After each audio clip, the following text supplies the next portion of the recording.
Hey everybody, welcome back to my channel. My name is Tori Brame. Thank you so much for being here. This is Holy City Mystic.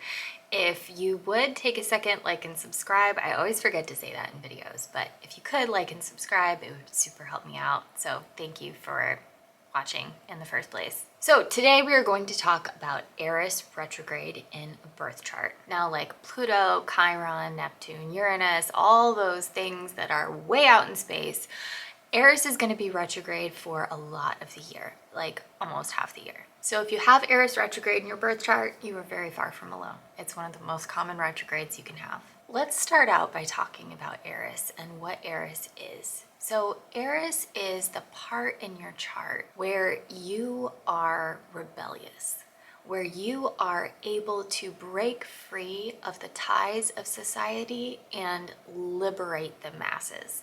Now that sounds really grandiose, and I get that, but it's basically where you are going against the grain to prove a point, to prove that the grain does not exist, that it is not something that is relevant to your daily life. Now, there is this aspect of breaking free from chains that is very connected to Eris. In mythology, Eris is the sister to Mars, and Mars is all about action, fighting for a cause. Now, Eris, being the feminine side of that energy, is all about freeing others. It's about bringing that freedom to the masses, breaking illusions, breaking social chains that are keeping people in a place that they don't belong. So if Eris is retrograde in your birth chart, what exactly does that mean? Now, there is a component of it where you feel this intense need for freedom, but you don't feel like you can get there on your own.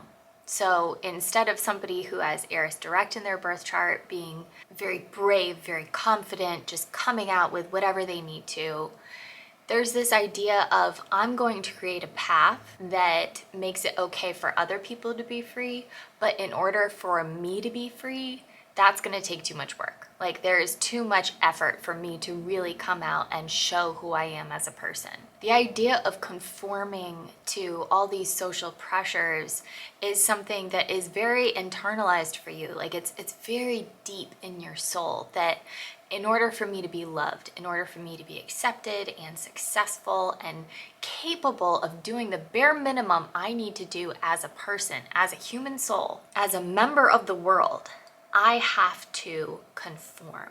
I have to follow these societal rules. And so it's the type of thing, especially when you're young, especially like, maybe middle childhood, early high school, those tween years, those are the parts where you see people, as somebody with Eris retrograde in your birth chart, you see people coming home late for a curfew and not getting into trouble. You see people talking out in class where you would never dream of talking out and getting rewarded for it.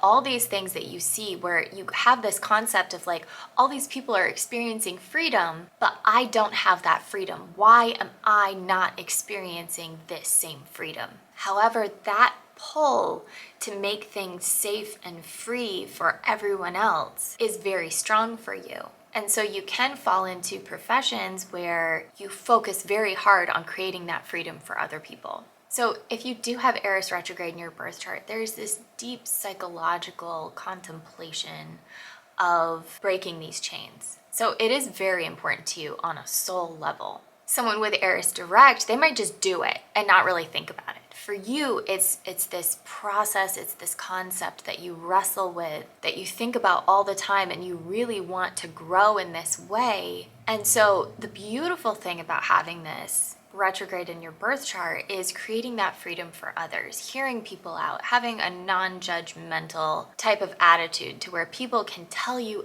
anything and you will sit there and listen and validate them as a person. So the really important thing to remember is to turn that back on yourself. Very small things you can do that will break you out of this. And also, once you hit midlife, like 40s, 50s, this will start opening up on its own. And you'll be able to do things that you never thought you could do before. But you can kind of test things, like do things that make you really uncomfortable. Post a selfie on social media. That might be something that you would never do in a million years, and that's just, you know, it's just too much. That feels like too much. People could ridicule you, you could be cast out of whatever, you know, whatever it is, and then you do it and you might get no response.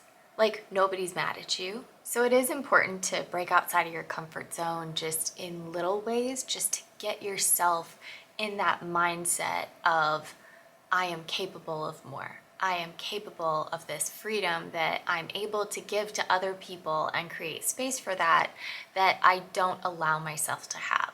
Just kind of exercising that power to have freedom, to take freedom that you deserve. I hope all this makes sense. If you guys have any questions, please feel free to drop me a line in the comments. And as always, let me know if you have this in your birth chart, any experiences that you have with it. Those are always super helpful for me and anybody reading them.